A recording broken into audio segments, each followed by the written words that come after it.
Hello प्यारे छात्रों, कैसे हैं? आशा करते हैं कि अच्छे होंगे। और आप सभी जो है फिजिक्स के वीडियो का बहुत ज़्यादा इंतज़ार कर रहे होंगे। तो चलिए, आपका इंतज़ार यहाँ पे समाप्त होता है। आपके लिए जो है आज से जो है वीडियो आना स्टार्ट हो गया है। तो ये आपका जो है फर्स्ट लेक्चर होगा, पहला चैप्टर का फर्स्ट लेक्चर, जिसका चैप्टर का नाम है विद्युत आवेश तथा क्षेत्र। 2025 में यही से आएगा। जी हाँ बच्चों, ये जो आप क्वेश्चंस जो यहाँ पे देखेंगे वो सभी जो है आपको प्रीवियस ईयर क्वेश्चंस और जो आगे पूछे जा सकते हैं वो सभी क्वेश्चंस आपको एकदम बेहतरीन तरीके से एकदम सीधे दिमाग में घुसाया जाएगा, ताकि आपको याद भी न करना पड़े। इस तरह से हमारे तो पूरा प्रयास करेंगे।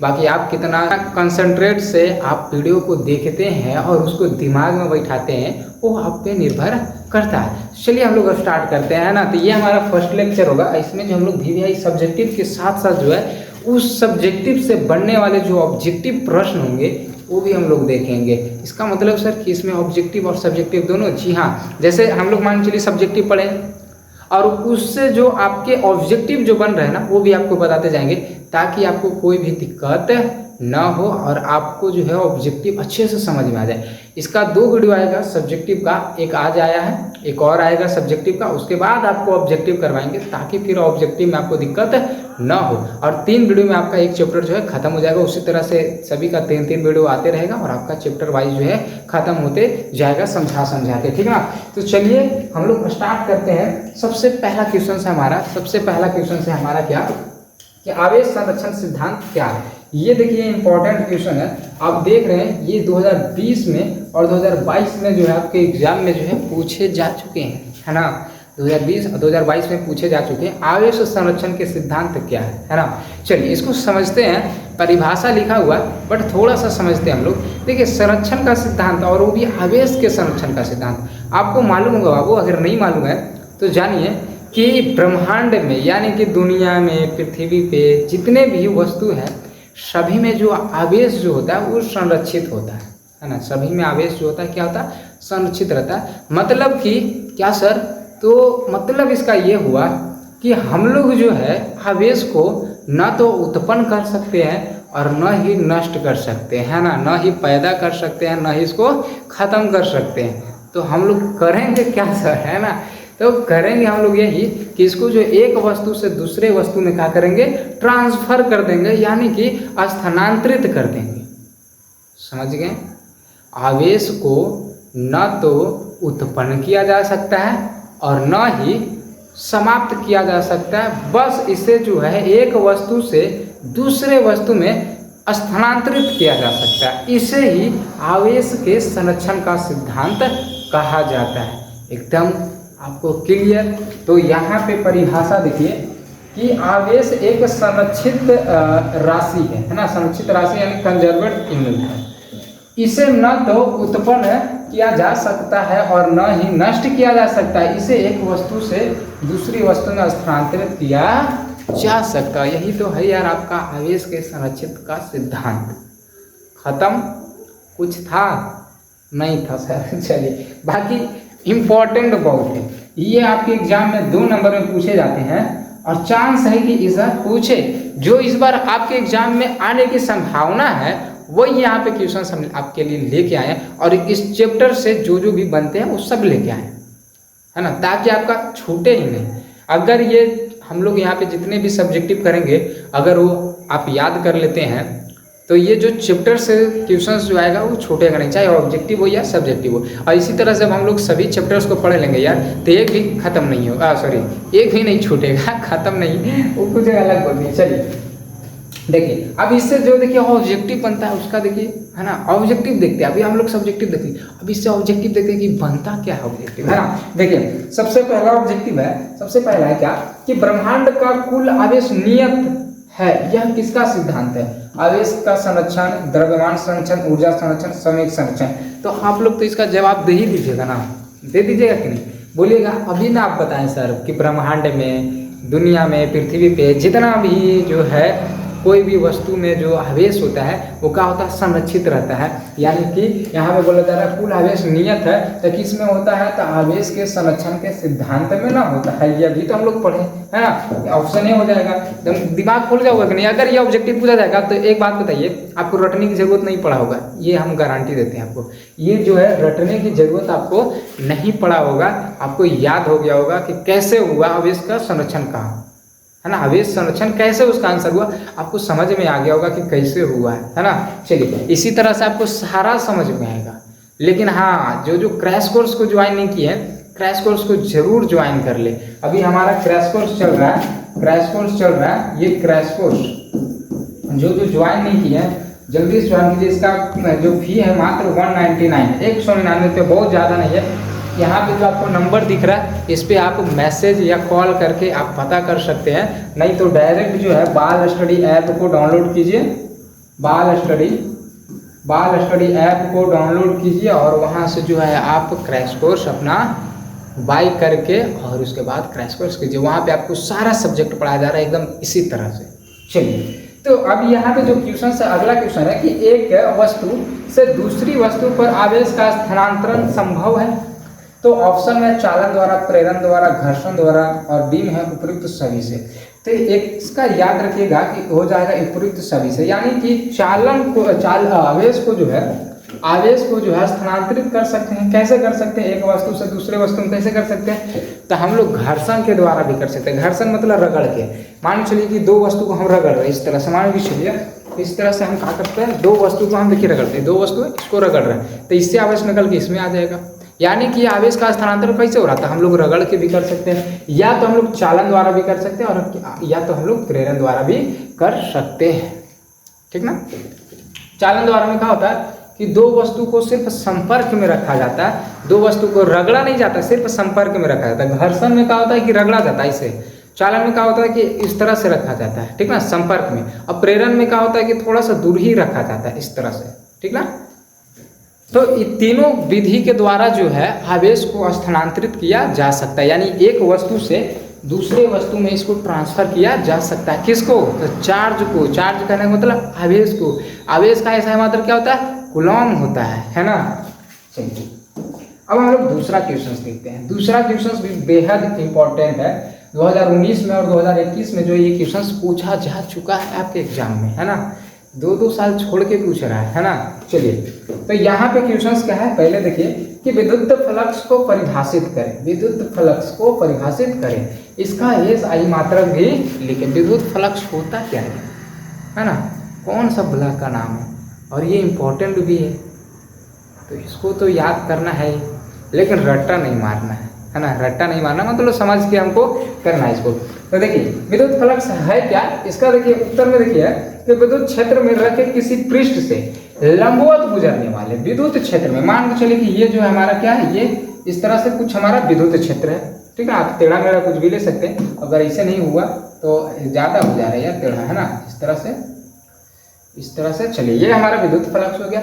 बोला जा रहा है कि विद्युत क्षेत्र में रखे किसी पृष्ठ, मान चलिए कि ये हमारा कोई जो है इस तरह से पृष्ठ रखा हुआ है ना, पृष्ठ रखा हुआ है, ये कुछ रखा हुआ है इस तरह से, ठीक है, से लंबवत गुजरने वाले, मान चलिए कि इस तरह से इसमें से जो है किरणें जो है गुजर रही है, यानी कि विद्युत फ्लक्स जो है गुजर रही है, किरण नहीं, विद्युत फ्लक्स जो है क्या कर रहा है, गुजर रहा है, ठीक ना। तो ये मान चलिए हमारा कि ये विद्युत क्षेत्र ये हो गया, और ये यहाँ से ये छोटे से क्षेत्र के लिए तो इसको ए बोलेंगे, क्षेत्रफल को ए से बोलते हैं, और छोटा है सूक्ष्म क्षेत्रफल है, इसलिए हम लोग इसको डी लगा देंगे, यानी कि जहाँ पे भी डी लग जाता है वो हमारा छोटा चीज को प्रदर्शित करता है। इसके बीच में एंगल क्या बन रहा है, इसके बीच में एंगल थीटा बन रहा है ना। तो यहाँ से हम लोग देखेंगे कि इसमें जो विद्युत फ्लक्स जो निकल रहा है, विद्युत फ्लक्स कितना निकल रहा है, तो इसके लिए देखिए हम क्या करेंगे, इसके लिए हम लोग क्या करेंगे कि डी फाई बराबर में हो जाएगा E D A cos theta हो जाता है, E D A cos theta,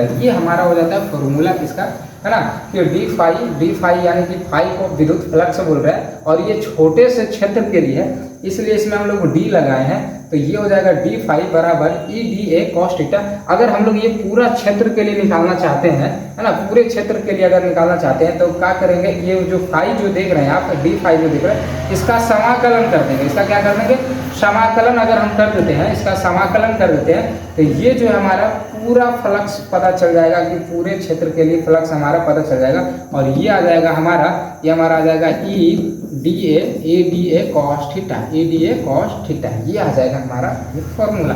तो आप लोग क्या कीजिएगा, नंबर अगर अच्छा लाना चाहते हैं, एग्जामिनर को खुश करना चाहते हैं, तो परिभाषा पूछे तब तो ये देना ही जरूरी है, देना एकदम जरूरी है, ठीक ना।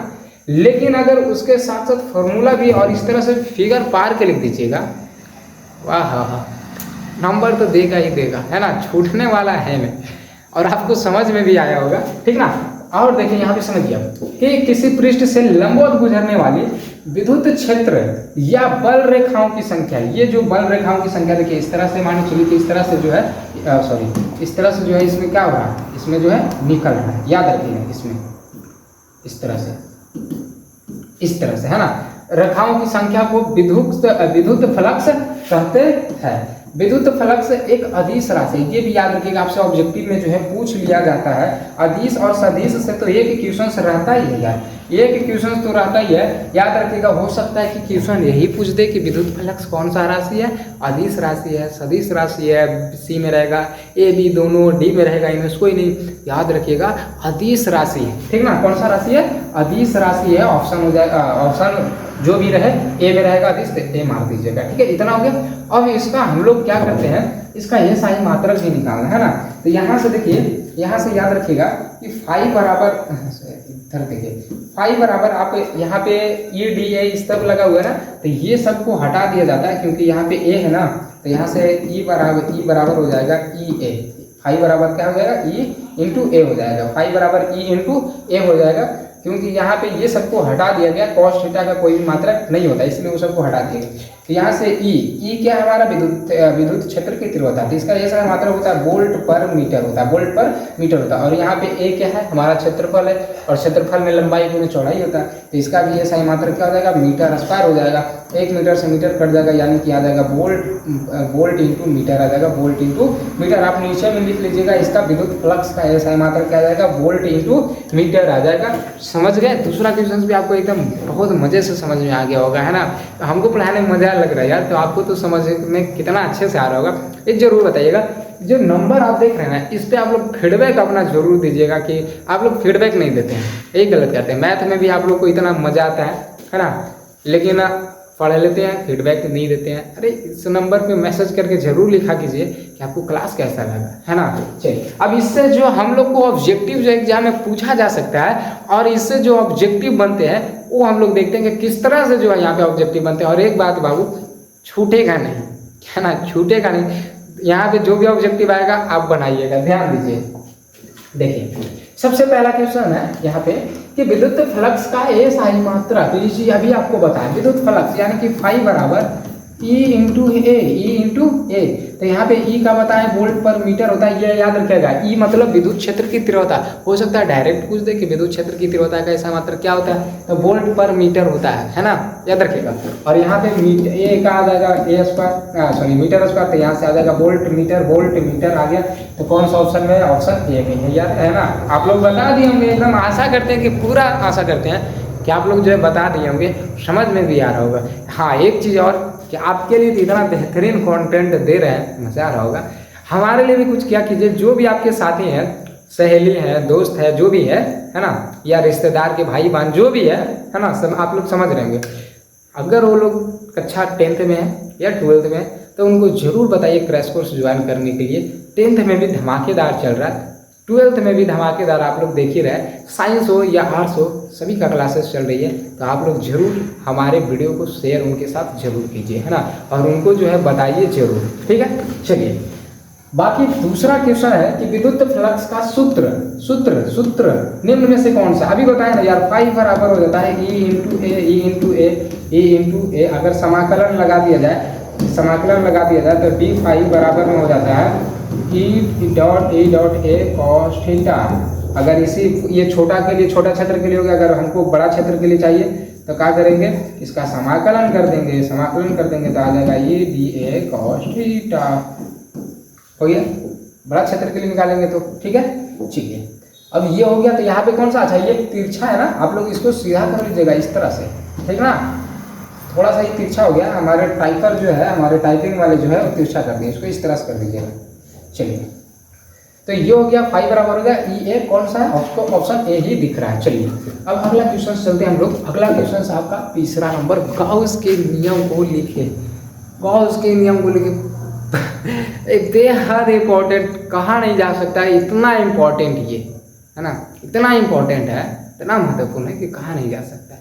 चलिए इसको समझते हैं। और ये देखिए 2012 में, 2015 में और 2022 में पूछा जा चुका है, हो सकता है कि 2025 में भी पूछ दे।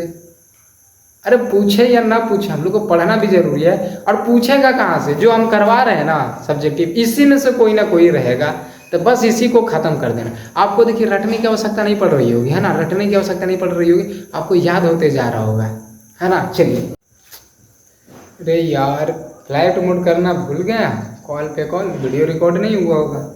चलिए कोई दिक्कत नहीं, फ्लाइट मोड मार दिए, इसको हम डिलीट मारते हैं और फिर से आपको जो है समझाते हैं। चलिए हमारा बाइक चल रहा है ना, हाँ चल रहा है। चलिए देखिए समझिए, देखिए गाउस के नियम को लिखिए। ये आपको बता चुके हैं कि 2012, 2015, 2022 में जो ये क्वेश्चन आपके एग्जाम में पूछा जा चुका है।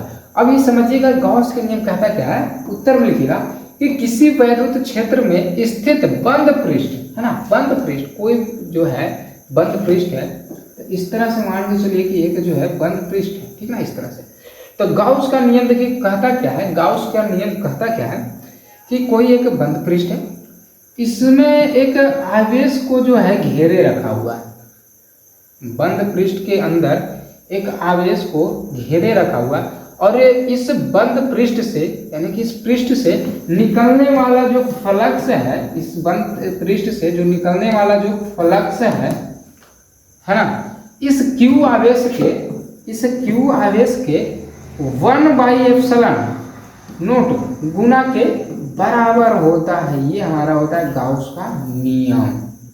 फिर से बोलते हैं, गाउस का नियम कहता है कि कोई बंद पृष्ठ के अंदर एक Q आवेश को रखा गया है, और इस पृष्ठ से निकलने वाला विद्युत फ्लक्स के Q आवेश के 1/ε0 गुना के बराबर होता है। गुना मतलब ये वाला है ना, गुना मतलब मल्टीप्लाई, गुना के बराबर होता है। ये हमारा हो जाता है क्या, एप्सिलॉन 5 बराबर हो गया क्यू गुना हो जाएगा 1/ε0। इसको हम लोग इस तरह से भी लिख सकते हैं कि 5 बराबर हो जाएगा Q बटे में ε0। 5 बराबर ये भी लिख सकते हैं कि ये 5 बराबर हो जाएगा Q बटे ε0। तो देखिए समझ में आया। इसका देखिए परिभाषा पढ़ते हैं कि किसी वैद्युत क्षेत्र में स्थित बंद पृष्ठ से निर्गत मतलब निकलने वाला संपूर्ण वैद्युत फ्लक्स का मान उस पृष्ठ द्वारा परिबद्ध मतलब होता है घिरा हुआ कुल आवेश का 1/ε0 गुना होता है। तो ये आपका परिभाषा, ये आपका फिगर, ये आपका फॉर्मूला कंप्लीट 2 नंबर, है ना, कंप्लीट 2 नंबर। गाउस के नियम समझ गए कि कोई बंद पृष्ठ के अंदर एक आवेश को रखा गया, और उस पृष्ठ से निकलने वाला फ्लक्स जो भी है, संपूर्ण फ्लक्स, उसमें उपस्थित Q आवेश के 1/ε0 गुना के बराबर होता है। आप इस तरह से भी लिख सकते हैं, या तो ये परिभाषा आप लिख सकते हैं। समझ गए। चलिए अब इससे जो ऑब्जेक्टिव जो बनेंगे ना, उसको हम लोग देखते हैं, है ना। चलिए तो सबसे पहला ऑब्जेक्टिव है कि किसी गैसीय पृष्ठ द्वारा घिरे Q आवेश से होकर गुजरने वाला वैद्युत फ्लक्स होगा। तो घिरा हुआ Q आवेश जो है क्या है, घिरा हुआ, तो इससे वैद्युत फ्लक्स बोला जा रहा है। तो 5 बराबर क्या होता है, Q बटे में ε0 कौन सा है, 5 बराबर Q बटे ε0, 5 बराबर Q बटे ε0, यही तो है ना, ऑप्शन ए सही। देखिए अगर मान चलिए हमसे फिजिक्स ना पढ़ रहे होते,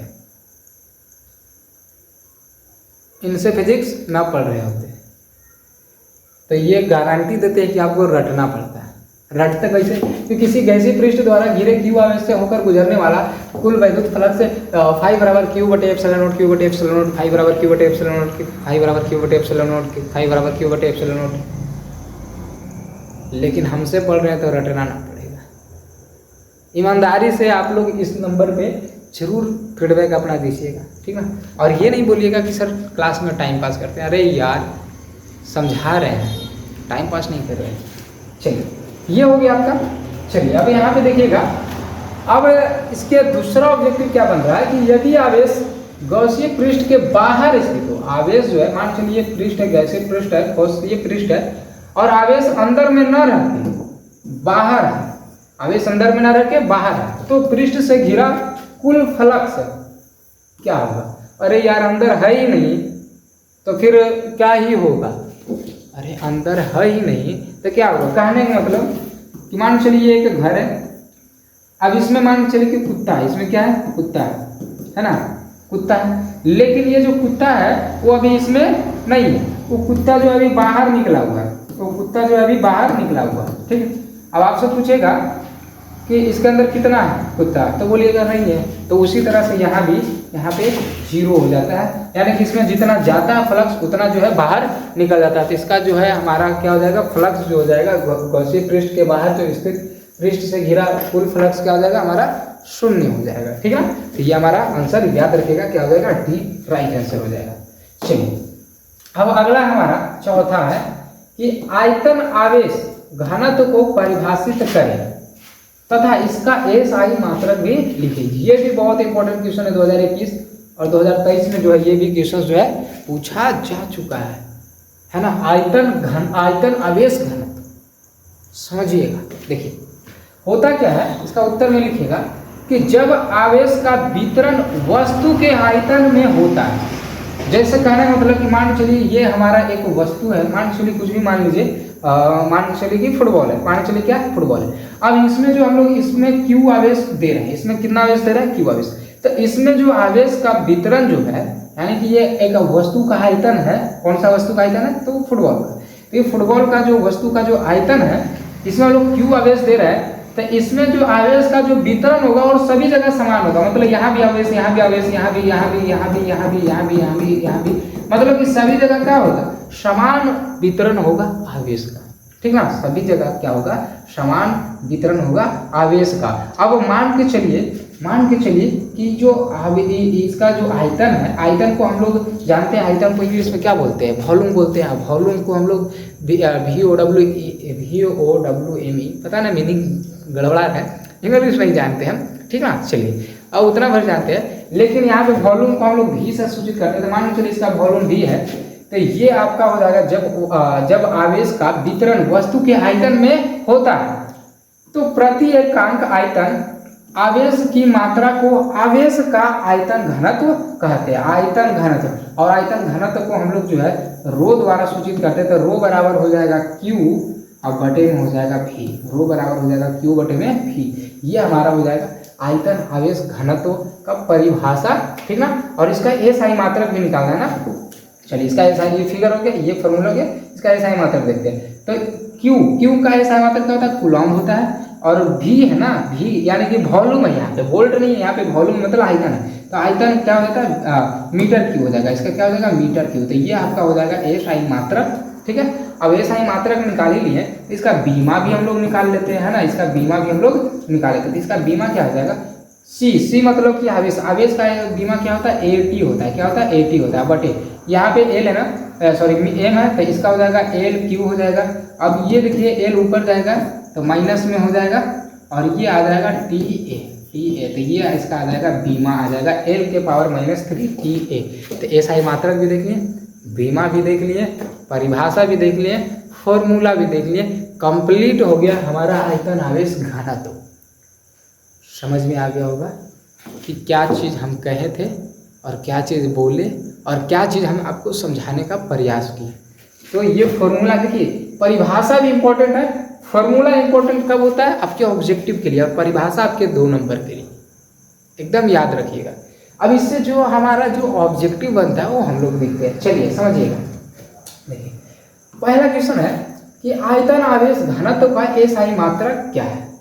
आयतन आवेश घनत्व का एसआई मात्रक, तो रो बराबर, तो अभी हम लोग बताए थे कि Q बाई होता है V, Q का क्या हो जाता है, कूलॉम, और V का हो जाता है मीटर क्यू। तो इसका मतलब हो गया, अगर इसको हम ऊपर लेके जाते हैं तो माइनस में हो जाएगा, है ना।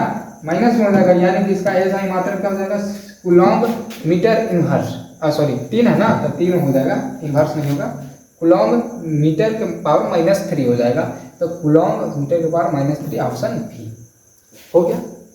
था कुछ जान, कुछ नहीं था, एकदम फूक देंगे उड़िया जाएगा यार, ऐसा क्वेश्चन है। अगला है आयतन आवेश घनत्व, आयतन आवेश घनत्व की बीमा। अभी देखिए बीमा भी निकाल लेते हैं, एक बार फिर से निकाल लेते हैं हम लोग, है ना। तो रो बराबर हो जाएगा क्यू बटे में हो जाएगा भी, क्यू बटे में क्या हो जाएगा भी। तो क्यू का क्या होता है, क्यू का होता है 80। अभी देखिए हो सकता है डायरेक्ट आपसे पूछ दे, क्यू मतलब आवेश, आवेश का बीमा अगर डायरेक्ट आपको पूछ दे तो 80 होता है, याद रखिएगा, ठीक ना। और यहाँ पे ये वॉल्यूम है, तो वॉल्यूम का हो जाता है वॉल्यूम का हो जाता है L3 हो जाता है। तो ये हमारा हो जाएगा, इसका L-3 हो जाएगा और TA हो जाएगा। पहले T लिखा था, उसके बाद A लिखा था, ठीक है। तो कौन सा हो जाएगा, L-3 TA, तो TA ऑप्शन ए सही हो जाएगा, ठीक है।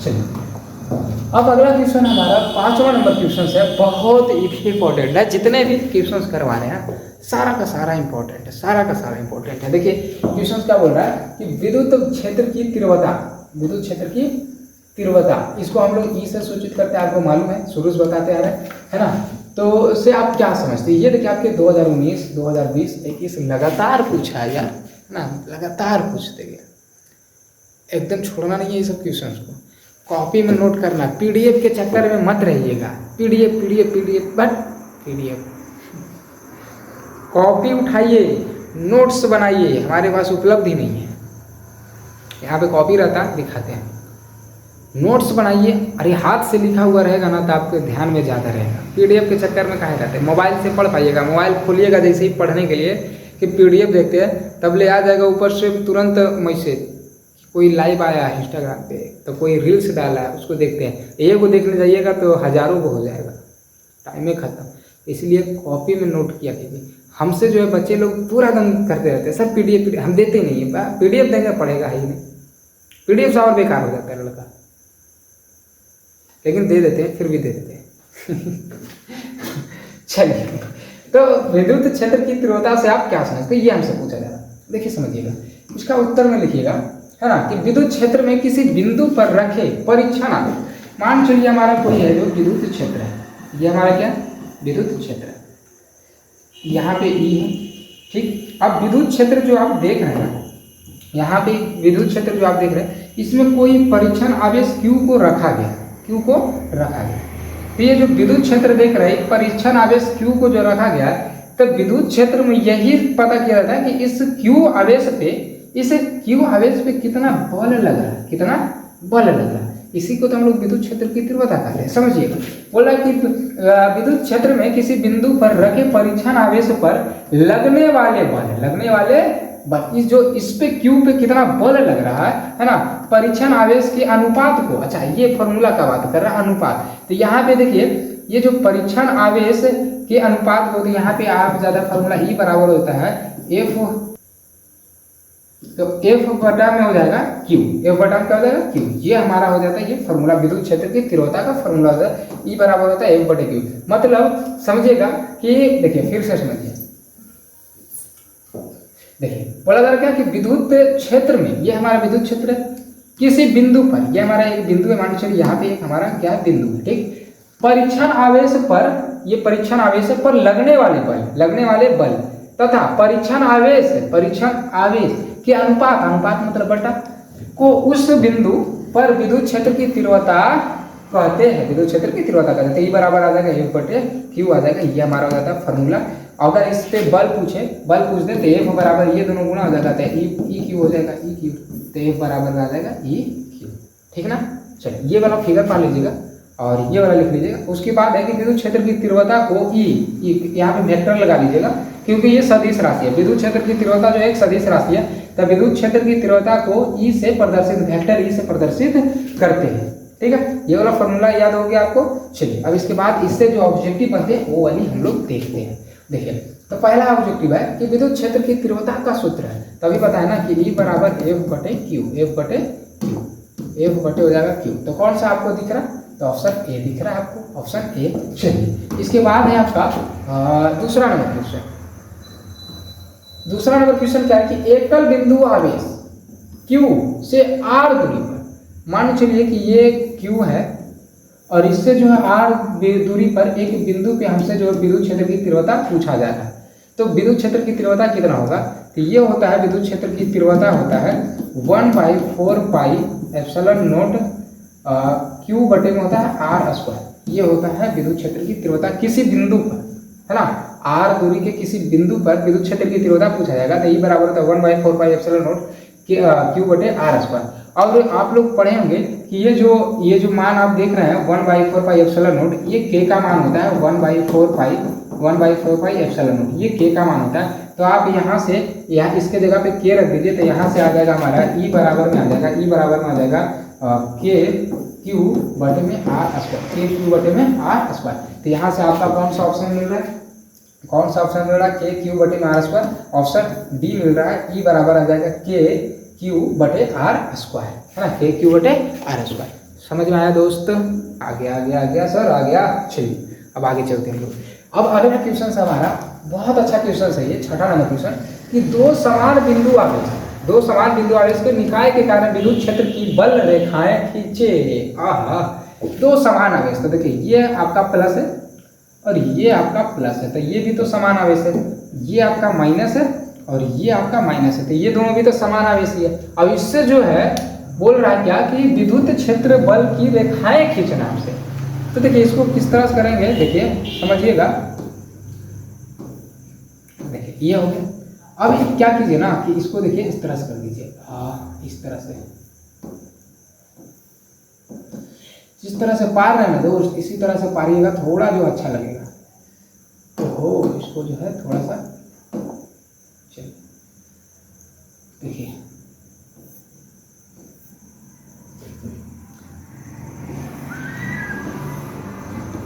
जिस तरह से हम कर रहे हैं ना, फिगर सही से पारा कीजिए, हमसे तो उतना अच्छा ड्रॉ नहीं होता है, लेकिन फिर भी प्रयास कीजिए। देखिए प्लस वाला है, ठीक है, प्लस वाला है, तो प्लस से जो बल रेखाएं जो निकलती है, प्लस से क्या होता है, बल रेखाएं निकलती है, तो इसलिए उसका चिन्ह ऊपर की ओर कर दीजिएगा कि ये निकल रहा है, ठीक ना, ये भी निकल रहा है, निकल रहा है, निकल रहा है, निकल रहा है, निकल रहा है, निकल रहा है।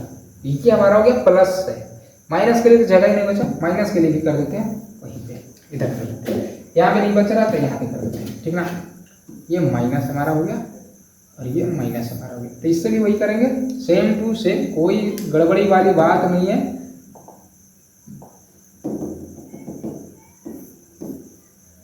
कोई गड़बड़ी वाली बात नहीं होना चाहिए। एक मिनट यार, कलर चेंज हो जाते हैं।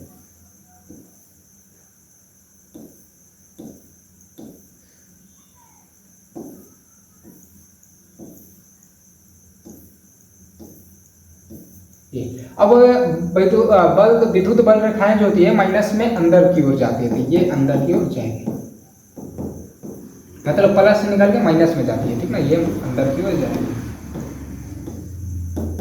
बस इतना आपको बस फिगर ही ड्रॉ करना है और कुछ नहीं करना है आपको, बस ये जो फिगर जो किया हुआ है ना वही आपको ड्रॉ करना है, और 2 नंबर आपके मुट्ठी में। एग्जाम में खुश होके देगा अगर इस तरह से पाते हैं, तो खुश होके देगा, ठीक है। देखिए अच्छा लग रहा है कि नहीं, एकदम अच्छा लग रहा है ना। तो ये जो है क्वेश्चन 2017 में आपके पूछा जा चुका है, ठीक है। अब चलिए इससे ऑब्जेक्टिव देखते हैं हम। ऑब्जेक्टिव देखते हैं सर कहाँ बनता है। देखिए ऑब्जेक्टिव, सबसे पहला ऑब्जेक्टिव, वैद्युत बल रेखा के विषय में आप क्या सत्य नहीं है, वैद्युत बल रेखा के बारे में क्या सत्य नहीं है जो बताना समझ। सबसे पहला है कि बंद वक्र बनाती है। अच्छा देखते हैं बंद वक्र, तो ये मान लीजिए प्लस है और ये क्या है माइनस। तो आप लोग देखें कि माइनस माइनस वाला में बंद तो नहीं बना रहा है। बंद कब बना था, जब इस तरह से गया और इस तरह से गोल घूर के चला आएगा, लेकिन ऐसे तो होगा नहीं, माइनस में एवे करेगा, निकलेगा तो है ही नहीं, जैसे निकलेगा तब नहीं दर्शाएगा, तो माइनस में तो होता नहीं है। प्लस में भी वही सिस्टम है, प्लस वाला में क्या हो रहा है, सिर्फ जा रहा है, सिर्फ जा रहा है, इसमें तो आएगा है ही नहीं, तो बंद वक्र तो बनाएगा नहीं। तो इसका मतलब हमको प्लस माइनस का यूज करना पड़ेगा। तो मान लीजिए प्लस से माइनस में गया और ये माइनस से वापस आ जाता है, माइनस से तो निकलता ही नहीं है। जैसे कहने का मतलब ये प्लस है और ये माइनस है, तो इस तरह से इसमें गया और ये फिर माइनस से इधर चल आया, ये बात तो होता नहीं है दोस्त। क्यों नहीं होता सर, अभी तो आपको पता है ना कि माइनस में क्या होता है, सिर्फ आता है आजो आजो है ना। प्लस में क्या होता है कि सिर्फ जाएगा, तो प्लस से तो चल गया माइनस में, ठीक है ये बात है।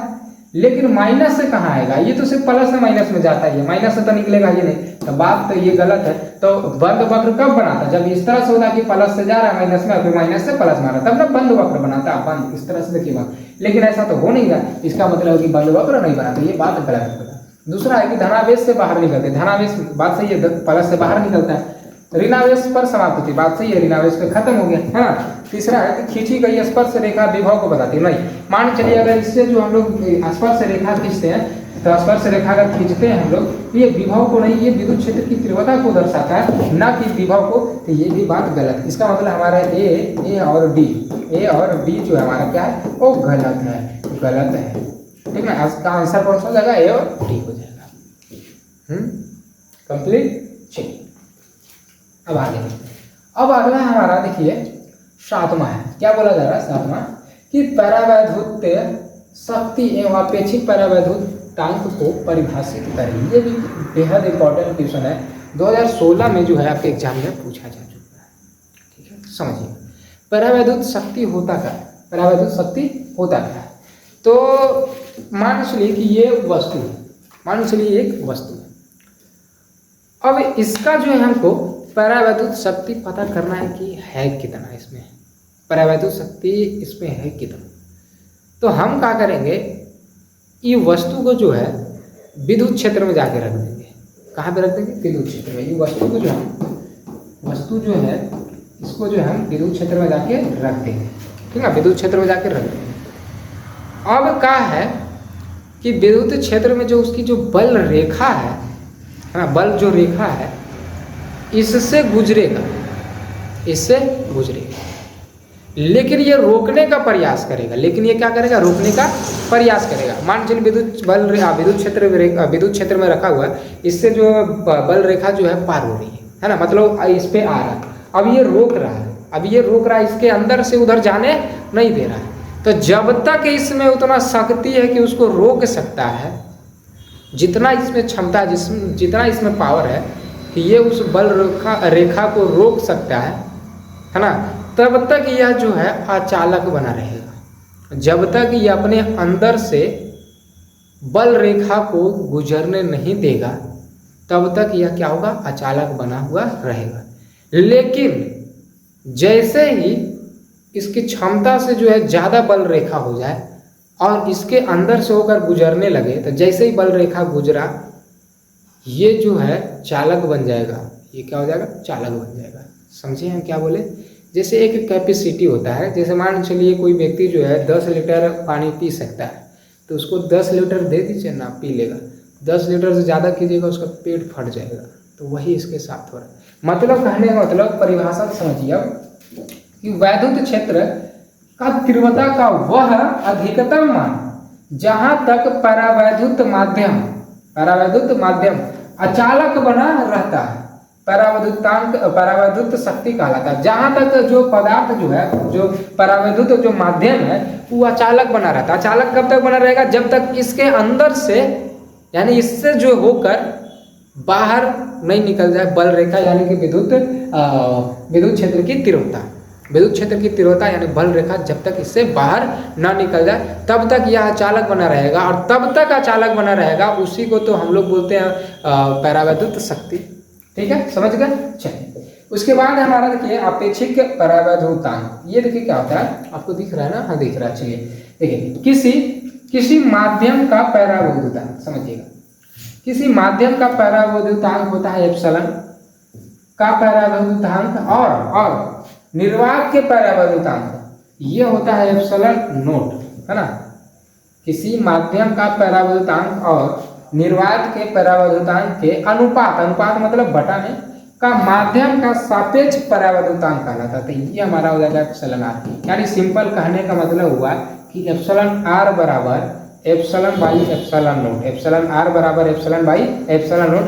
ठीक ना, ये याद रखेगा, यही से आपसे रिलेशन में पूछा जाता है कि एप्सिलॉन बराबर क्या होता है, तो ये दोनों को गुना कर दीजिए, पता चल जाएगा। तो एप्सिलॉन नोट एप्सिलॉन आर, ये भी आपसे ऑब्जेक्टिव में जो है कई बार पूछा जा चुका है ना, कई बार पूछा जा चुका। तो माध्यम का परावैद्युतांक क्या हो गया हमारा, एप्सिलॉन हो गया, और निर्वात का परावर्तनांक क्या होगा हमारा एप्सिलॉन आर हो गया, सॉरी एप्सिलॉन नॉट हो गया, ठीक ना। और क्या अनुपात का माध्यम का सापेक्ष परावर्तनांक हो गया हमारा एप्सिलॉन आर। तो यहाँ से समझ गए होंगे कि एप्सिलॉन आर बराबर हो जाएगा epsilon by epsilon not, epsilon not ये हो गया। और अगर इसी को हमसे ये पूछा जाता है कि एप्सिलॉन बराबर क्या हो जाएगा, तो epsilon naught into epsilon R हो जाएगा। चलिए अब इसका ऑब्जेक्टिव देख लेते हैं। देखिए क्वेश्चन है कि वायु के लिए परावर्तनांक सामर्थ्य होता है। सामर्थ्य मतलब कि क्षमता, यानी कि परावर्तनांक है ना वायु के लिए। अभी हम लोग परावर्तनांक शक्ति देखे हैं कि इसके लिए परावर्तनांक शक्ति हम लोग कैसे पता किए कि कितना है, तो कितना ही तो पता नहीं चला है ना, क्योंकि यहाँ पे निकाले उकाले थोड़ा ना हम लोग तो ये इसका परिभाषा दिए कि परावर्तनांक शक्ति होता क्या है कि जब तक इसके अंदर से होकर विद्युत क्षेत्र की तीव्रता बाहर ना निकलती है, बल रेखाएं ना निकलती है ना, तब तक ये क्या होगा अचालक बना रहेगा। तो उसी को हम लोग परावर्तित शक्ति बोलते हैं। तो ये चीज़ अलग अलग माध्यम के लिए निकाला गया। जैसे हवा के लिए बताया गया कि परावर्तित शक्ति कितना होता है ना, तो उसका सामर्थ्य मतलब कि उसका क्षमता कितना है हवा का कि वो अपने अंदर से विद्युत क्षेत्र की तीव्रता को जाने ना दे, उसमें कितना क्षमता है कि वो रोक सके। तो उसका जो क्षमता है ये हो जाएगा, ऑप्शन ए हो जाएगा 3 × 10⁶ वोल्ट पर मीटर, यानी कि विद्युत क्षेत्र की तीव्रता वोल्ट पर मीटर किसका होता है, विद्युत क्षेत्र की तीव्रता का होता है ना। तो ये हो जाएगा 3 × 10⁶ वोल्ट पर मीटर, या उसको ऊपर लेके जाएंगे तो माइनस पहुँचेगा। ठीक समझ गए, थक गया। बाकी इस वीडियो को हम लोग यहीं तक रहने देते हैं। इसके बाद जो आएगा इसका पार्ट 2 आधा और बचा हुआ है, 21 हो गया है, 37 है ना, दिख रहा होगा आपको। चलिए 37 है, बस 16 पेज और है, उसमें भी खत्म हो जाएगा। इसके बाद ऑब्जेक्टिव आएगा, मतलब इसका दूसरा लेक्चर में भी सब्जेक्टिव आएगा, तीसरा में ऑब्जेक्टिव। चैप्टर खत्म यार, ऑब्जेक्टिव याद रखिएगा बाबू लोग, ठीक ना। यहीं से आपके जो है क्वेश्चन एग्जाम में पूछे जाते हैं। चलिए बाकी वीडियो अच्छा लगा होगा तो आप लोग जरूर बताइएगा अपने साथियों को, ठीक ना, जरूर बताइएगा। 10th हो या 12th में साइंस हो, आर्ट्स हो, सभी का क्लास चल रहा है। चलिए बाकी मिलते हैं हम लोग अगले वीडियो में, तब तक के लिए जय हिंद जय भारत।